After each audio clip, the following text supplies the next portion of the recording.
Hello friends, neighbors. John, your Wish Neighbor here. Welcome down to the Nook. It is Sunday. It's long weekend here in Canada, Thanksgiving. Should be doing samples, but I'm going to keep doing this opening. I've got some of these great bottles that it's just time to open, so maybe I can get into them in the winter season. These are big, bold, cast strength Scotch. We've got Ardbeg Corryvreckan over here, 57%, all the peat. And Highland Park 64.1. This is batch 3 of their cast strength. So, this is already, the Nook smells wonderful. There's a chill in the air, although there's sunshine out there still. It's a beautiful day. And I think this would be great to have in winter. So I better open them now. If you've got the Corry from Ardbeg, big peat, or huge strength, but a little more sweet sherry from the Highland Park, pour either one of those and come on back and let's sip together. 3, 4.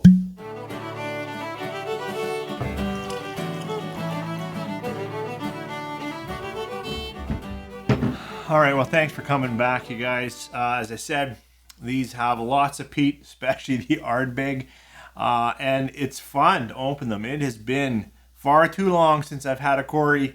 And the Highland Park number 3 I haven't had yet, so it'll be all new to me. So we're going to start with Ardbeg, which might be a mistake. I'm writing ABV. This is 57, this is 64. This will have a lot more peat. I'm going to start with the Corry. That's a tough call. I usually end with more peat, so I'll have to take a bit of a break when I cut between these. Maybe go eat some oat cakes. I think I'm out of oat cakes, but something to clear the palate. This Corryvreckan from Ardbeg. Ex-bourbon, and then it says French oak. It doesn't say what that French oak had, whether that was likely it's ex-sherried French oak, but it sure doesn't look sherried, and it sure doesn't smell sherried. So I feel like this is really focused on ex-bourbon, but it's got French oak, and French oak for me is definitely a nuttier and huskier, stronger oak. Proudly non-chill filtered. Can't see anything about color.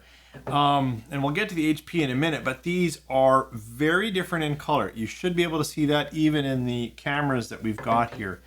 Starting with the Corry, I have to say I'm a little more an Oogie fan, but I am wanting to open this up and I want to get another Ugadale on the shelf. For some reason I'm out and do a direct comparison to say, do I really like one over the other? But this is just first thoughts. I just opened these bottles on the short. Now let's just get into it. Ardbeg. I've got some lemon. I've got nice malt. I've got lots and lots of peat. I've got some seaweed, some salt, some brine.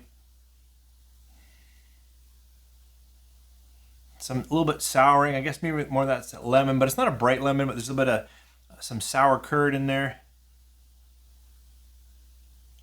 Some black spice. I don't know. Let's give this one a taste.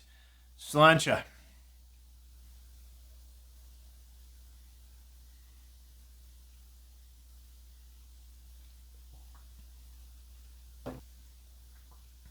Oh, that's good. Corryvreckan is bold. As I said, it's been many years since I've had one actually, but it is nice and punchy and a little bit spicy, but there's a real balance from heavy peat, from like just that, core Ardbeg, hello, a little bit of brine, smolder, ash, burnt wood. But there's a sweetness I find to Ardbeg malts that I like, and not like I don't know what's happening. Is it sweet? Is it bold? No, it's both. That Corry is starting so well. I'm gonna put a bit of water on it, and I'm gonna go clear my palate. Okay, so I did put water on that. It's resting, cleared out the palate, and now this is just first thoughts. Again, I will come back and I will share more of the notes and the experience that I've had over a few weeks with these bottles. Right now, I just opened them up. I opened them up, half an hour ago kind of thing with you guys on a short, and now we're just sipping together. So this is Highland Park Cast Strength Batch number 3. It's got, first fill, but it's sherry seasoned, American and European oak, and then some refill casks. They talk about having a bit more peat than their regular, and this box talks about unchilled, like non-chill filtered, and it talks about the rich natural color. So I think it's both, at least the box sure seems to say.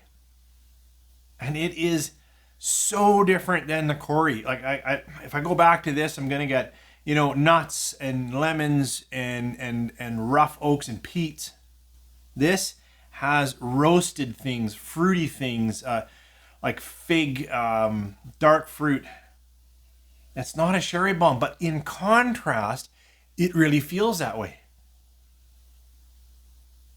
And I'm shocked. Maybe this one warmed me up, but truly shocked at how sweet and round and integrated that nose is, considering we're at 64.1%. Better get this one on the palate.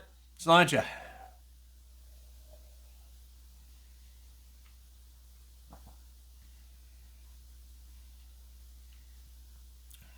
Okay, no hiding that 64 on the palate. That even is getting, that spicing, but that spicing is absolutely from alcohol heat as well. Surprisingly, like I talked about the core sweet malt here, almost a slight honey. This one is drinking really sweet right now. It's almost cooked cherries and sweet berries mixed in with lighter peat. More light vegetable, but floral. Well, okay, and there I got a little more oak on the nose. Another quick little sip. I'm gonna have to put some water on that to see whether the flavors come up. But right now, it's really sweet. I don't remember, I've never had 3, but HP to me isn't that sweet. Could be the contrast, could be where I am today. Just open it up. But it is absolutely strawberry instead of raspberry, like sweet, like light. It's maraschino cherry. It's actually, no, it's dark cherry. It's cherries and sweeter things going on with, there's some peat, there's some oak, smoke, other things going on. Gonna put water on this and then come back. So put a splash of water on both. Can't say, I didn't take the millimeter out, so I can't really tell you what I've proofed them down to, but each of them got a good teaspoonful of water because they can take it. So the Corry has been resting, and we'll see just water. First thoughts. It's still Ardbeg. It's like, we're gonna get to this one, but just comparing it to itself, the water has opened it up. I've got a little bit of almond. I've got a little bit of nougat. On the palate, Sláinte.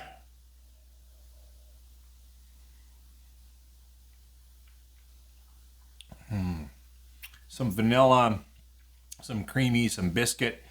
Boy, that really opened it up and took it away a little bit from its really aggressive, peats and whatnot. Now it's playing really nicely. Now I don't know what the proof is on this right now, but it is definitely a more approachable Scotch with some water. I'm going to talk about the Highland Park number 3, the cast strength with water. It's been resting.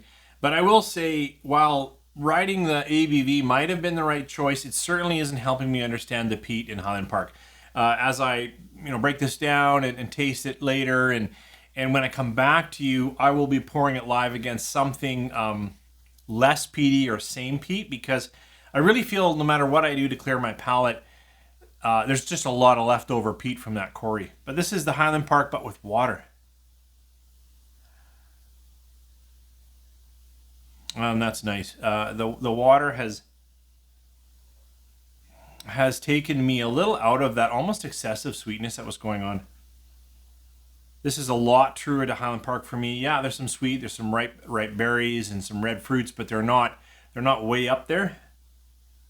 I can get some other just nice malts and sugars. Yeah, the water absolutely helps just lengthen that out. There's a bit of,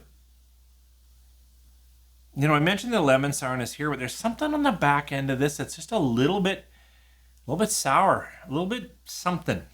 We'll see how it plays out. On the palate.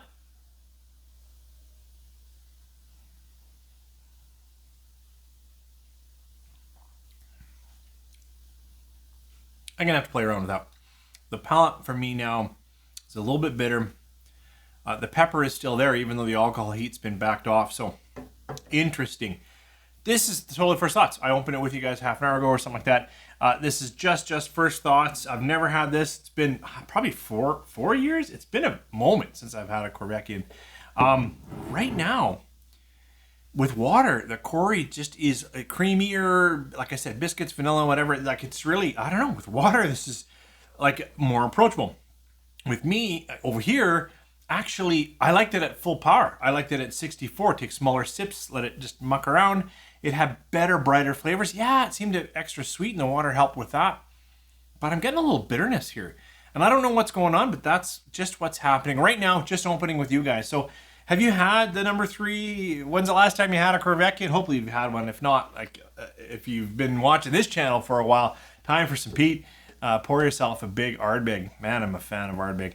What are you guys thinking? You know, this is a great weekend. I've shared my thoughts last video on being thankful. I hope you took a moment to reflect on great things going on in your life. And have you had either of these? These are big scotches. A lot more peat going on here, but this is no slouch in terms of peat and offers a lot of sherry. Share your thoughts down below. Love to read them.